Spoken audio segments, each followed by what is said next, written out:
Wassalamualaikum warahmatullahi wabarakatuh. Sebelumnya izin memperkenalkan diri. Nama saya Fahmi Hotibul Umam, bertugas di SMA Negeri 1 Cigalontang, Tasikmalaya dari Cabang Dinas Pendidikan Wilayah 12, Kabupaten Tasikmalaya.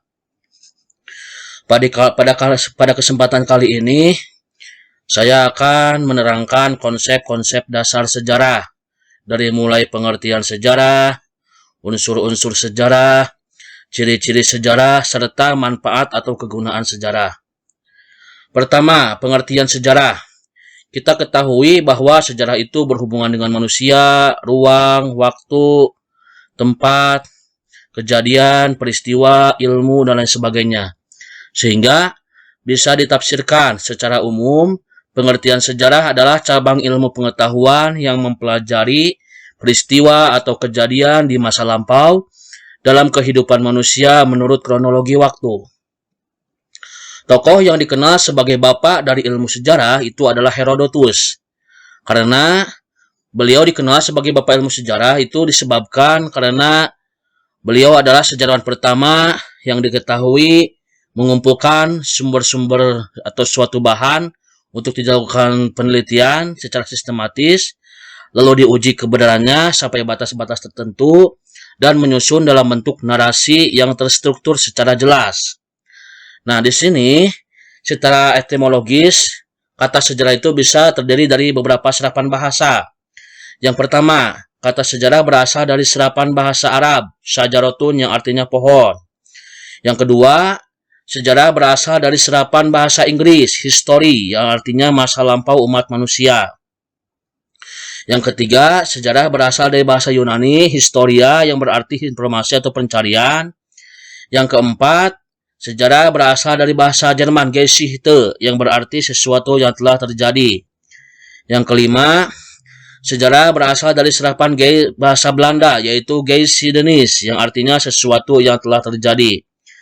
Di dalam bahasa Indonesia sendiri, sejarah bisa dikaitkan dengan silsilah, keturunan, atau asal-usul. Pengertian sejarah menurut beberapa para ahli. Ada beberapa para ahli yang menafsirkan dengan pengertian sejarah dalam penafsiran yang berbeda-beda. Pertama, Herodotus berpendapat, sejarah bergerak dengan berputar seperti lingkaran yang menceritakan perputaran peristiwa atau kejadian seorang tokoh, masyarakat, atau peradaban. Yang kedua, Sartono Kartodirjo. Menurutnya, sejarah adalah kejadian atau peristiwa yang tidak dapat terulang kembali, terangkai menjadi suatu kesatuan fakta-fakta yang saling berkaitan dan berpengaruh besar terhadap kehidupan. Yang ketiga, Aristoteles.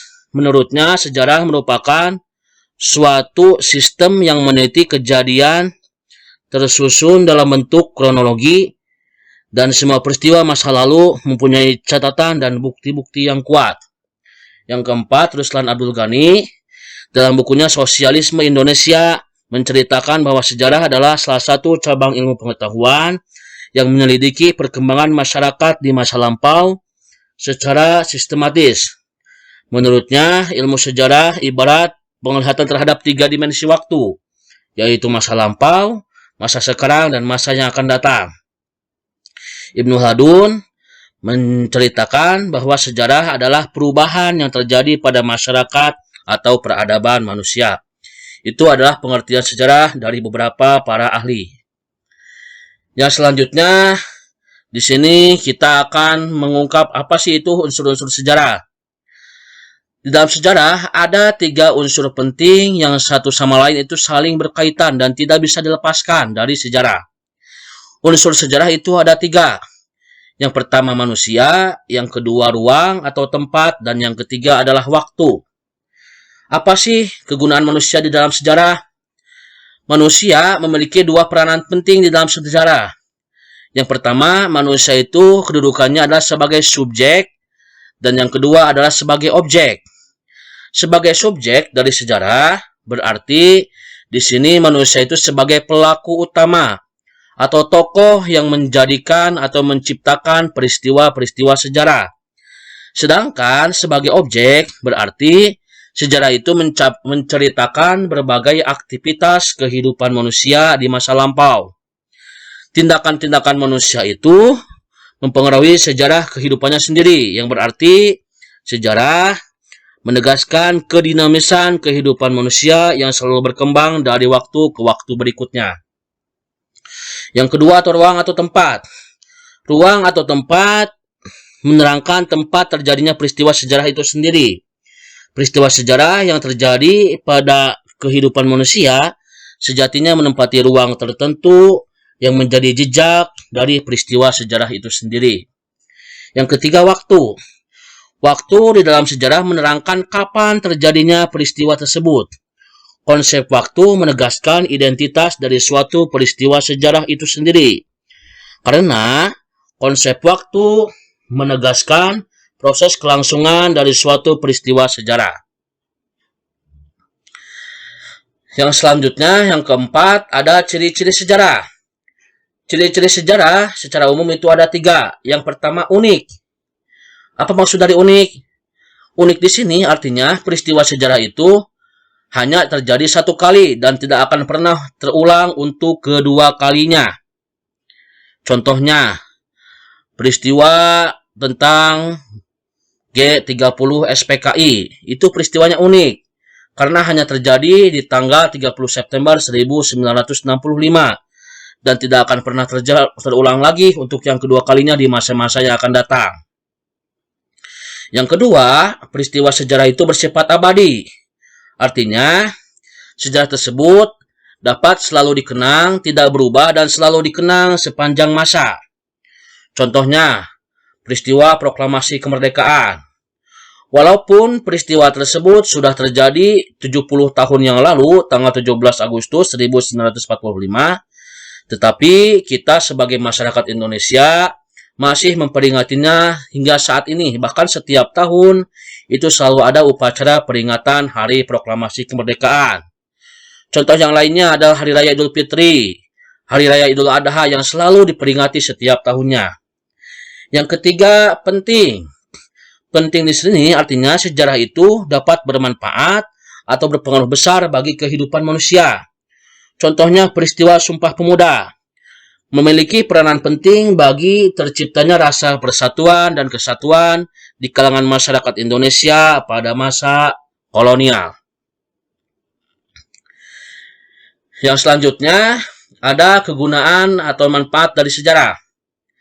Secara garis besar, kegunaan sejarah atau manfaat dari sejarah itu ada 4. Yang pertama, guna edukatif atau memberi pendidikan. Sejarah dapat dijadikan pelajaran agar kita tidak mengulangi kesalahan yang sama di masa depan.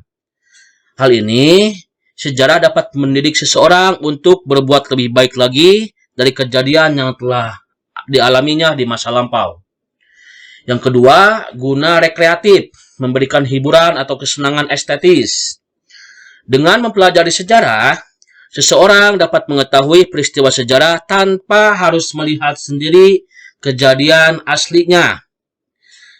Sehingga sejarah juga dapat memberikan hiburan dan kesenangan bagi pelakunya. Contohnya, saat kita melihat Candi Borobudur, kita akan kagum dan terhibur dengan megahnya bangunan candi tersebut. Yang ketiga, guna instruktif atau memberikan pengajaran. Sejarah dapat memberikan pengajaran dan menambah wawasan ilmu pengetahuan.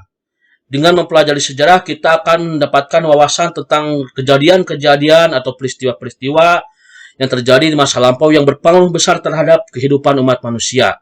Bahkan berpengaruh besar bagi kelangsungan kehidupan kita masa saat ini. Ya. Dan yang terakhir adalah guna inspiratif atau memberikan inspirasi. Sejarah dapat memberikan inspirasi bagi yang membacanya atau mempelajarinya. Dengan kata lain, dengan mempelajari sejarah, kita dapat menemukan ide-ide yang bermanfaat yang dapat digunakan dalam kehidupan sehari-hari.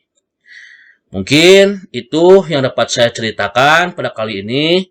Kurang lebihnya mohon maaf. Assalamualaikum warahmatullahi wabarakatuh.